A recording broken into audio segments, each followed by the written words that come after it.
আগের হেয়ারটা দেখিয়েছিলাম, এই দেখো ন্যানোপ্লাস্টিয়ার রেজাল্ট।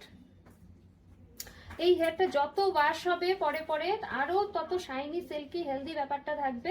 এই দেখো একটা স্ট্রেট লুকসও আছে।